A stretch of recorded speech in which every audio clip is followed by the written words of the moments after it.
श्री राम जय राम जय जय राम। बुझिपारे तो माता ने उड़ीसा से प्रश्न किए हैं हमको, जे कैसे भक्त लोगों को हम पहचानेंगे। और मालिका में कुछ मालिकाकार उड़ीसा में प्रचार कर रहे हैं, उड़ीसा में कहीं कहीं कौन कौन भक्त है, तो इसके बारे में माता जानना चाहते हैं। तो महापुरुष अच्युतानंद ने 16 मंडल भक्त का जिक्र किया। सारा विश्व में 16 मंडल के भक्त लोगों के लिए लिखे हैं। उड़ीसा में भी भक्त लोग जन्म हुए हैं, कई भक्त उड़ीसा में भी जन्म हुए हैं, कई भक्त भी सारा भारत में कोने कोने में, विश्व में कोने कोने में भी जन्म हुए। पर माँ एक बात मैं बताना चाहता हूं, महापुरुष अच्युतानंद ने अपना भविष्य मालिका में ये लिखे हैं, आउ केते ग्रंथ अक्षय गुपत ग्रंथ ची प्रभु पास पद्म कल्प टीका समस्त भक्त महिमा कीर्ति प्रकाश। यानी महापुरुष अच्युतानंद ने अपना मालिका में ये लिखे हैं, भक्त लोगों के बारे में लिखे हैं, आउ केते ग्रंथ अक्षय गुपत। यानी महापुरुष अच्युतानंद ने बोले हैं अपना ग्रंथ में ये लिखे हैं, मैं सारे ग्रंथ लिख लिया पर कुछ ग्रंथ गुप्त है। आउ कहते ग्रंथ अक्षय गुप्त, यानी कुछ ग्रंथ गुप्त में है। ग्रंथ अच्छी प्रभु पास, यानी वही ग्रंथ प्रभु अपने पास रखे। और फिर लिखे पद्म कल्प टीका समस्त भक्त, यानी पद्म कल्प टीका एक ग्रंथ का नाम है।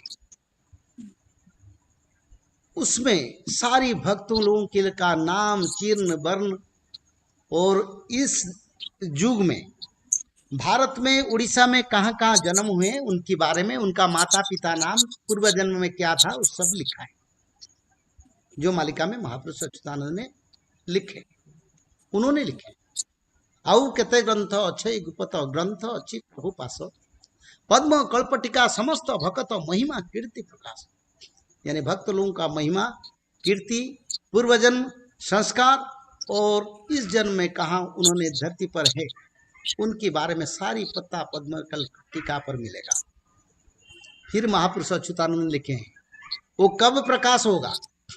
अभी जो प्रकाश करते हैं इसके बारे में मैं बोलना नहीं चाहता हूं माँ, पर एक बात महापुरुष अच्युतानंद लिखे, ये कब प्रकाश होगा, सारी भक्त का नाम, इसके बारे में भी लिखे हैं।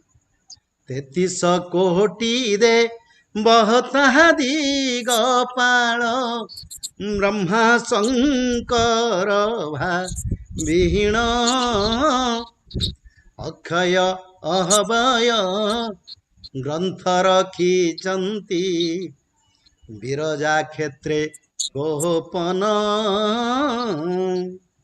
कहले 33 कोटि देवता, ब्रह्मा शंकर 10 दिगपाल, यानी महापुरुष अच्युतानंद ने भक्त लोगों के बारे में जो ग्रंथ है उसके बारे में जिक्र किया, वो लिखा।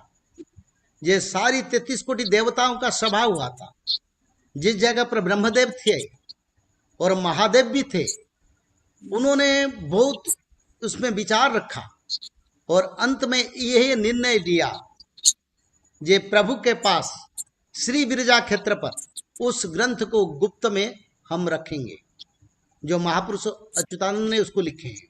33 कोटि देवता, ब्रह्मा शंकर 10 दिगपाल भाविण अक्षय अव्यय, यानी वो ग्रंथ अक्षय है, उनका किसी युग में क्षय नहीं होता है, क्योंकि भक्त हर युग में उनका नाम है, अलग अलग है। इस युग में क्या नाम है, राम अवतार में क्या नाम था, अक्षय अव्यय ग्रंथ रखिचंती विरजा क्षेत्र गोपन, यानी पवित्र विरजा क्षेत्र पर वही ग्रंथ को गुप्त में भगवान के अधीन में ब्रह्मा और देव महादेव सभी देवताओं ने मिलके प्रभु को समर्पण किया वही ग्रंथ को। तो उसके बारे में महापुरुष ने इसको लिखा था, अक्षय अभय ग्रंथ रखिचंती विरजा क्षेत्र गोपन। और क्या रखे, लक्ष्मी नारायण श्री अंग भूषण ग्रहण ग्रंथ सहिते विरजा क्षेत्र रे स्थापन गुपहते तुम्भे देखिब साक्षाते।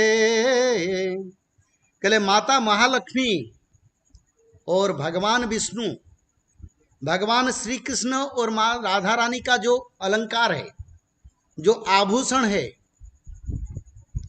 भगवान कृष्ण ने उनको लाके गुप्त में बिरजा क्षेत्र पर रखे।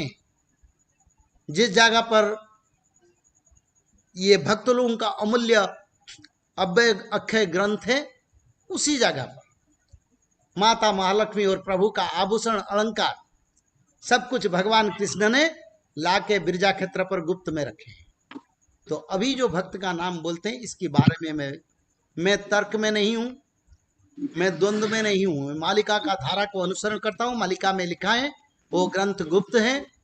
जब सुधर्मा सभा बैठेगा तो भगवान ब्रह्मा ने उस भक्त लोगों का नाम पढ़ेंगे, उसी समय हम जानेंगे कौन भक्त है।